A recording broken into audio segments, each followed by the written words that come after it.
15 years ago, a powerful business chairman kindly bought a shoeshine box for a little boy on the street. He had no idea that this one good deed would bring him the boy's full support 15 years later. 15 years flew by. The man had now gone bankrupt, completely broke. He scraped together enough money for his wife's surgery, but when he tried to pay at the hospital, the nurse impatiently told him, "Insufficient balance." The man froze in shock, because just yesterday, he had asked his adopted son to sell their house. Just then, his adopted son and daughter walked over. He thought they came to help, but when he asked where the house money was, the son arrogantly admitted the money was with him. The man urgently told him to pay the fee, but the girl coldly refused, saying it was a waste to spend money on someone about to die. The son also insisted he would keep all the money for himself. The man angrily scolded them for being ungrateful, but the son blamed him for adopting them in the first place, saying if it weren't for his misplaced kindness, they might have been adopted by a richer family. The man's wife heard the noise and rushed over, seeing how heartless the two had become. The man was so angry his illness worsened on the spot. Only then did he begin to regret his choices. But his wife's condition was urgent. He had to find those he had helped before, asking them to return the money he once gave them. But all of them turned on him,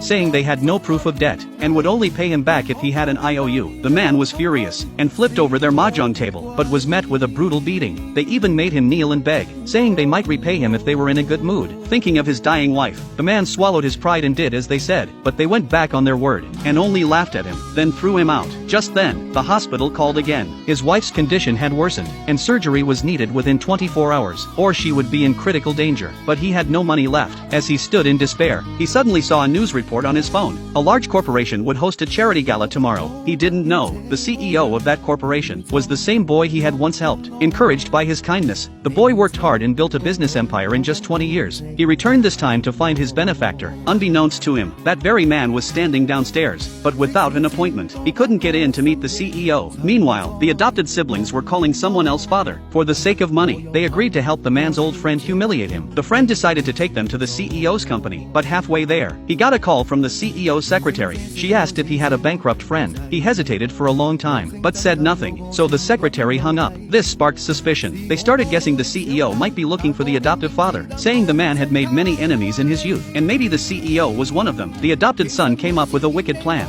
saying they should teach the man a harsh lesson. Maybe they'd win the CEO's favor that way. He walked up to the man, pretending to be concerned. The man explained his situation, saying his wife needed surgery urgently, so he came to ask the CEO for help. At that moment, the friend pulled out a thick wad of cash. The man gratefully reached out to take it, but the friend tossed the money into the air, ripped off his disguise, and publicly mocked the man. He even told the adopted son to lure the CEO over, thinking he was standing up for the CEO, unaware he would soon pay a heavy price for his actions. At the same time, the CEO found out his benefactor was downstairs, and couldn't wait to meet him. Just as they were about to lay hands on him, the CEO arrived just in time.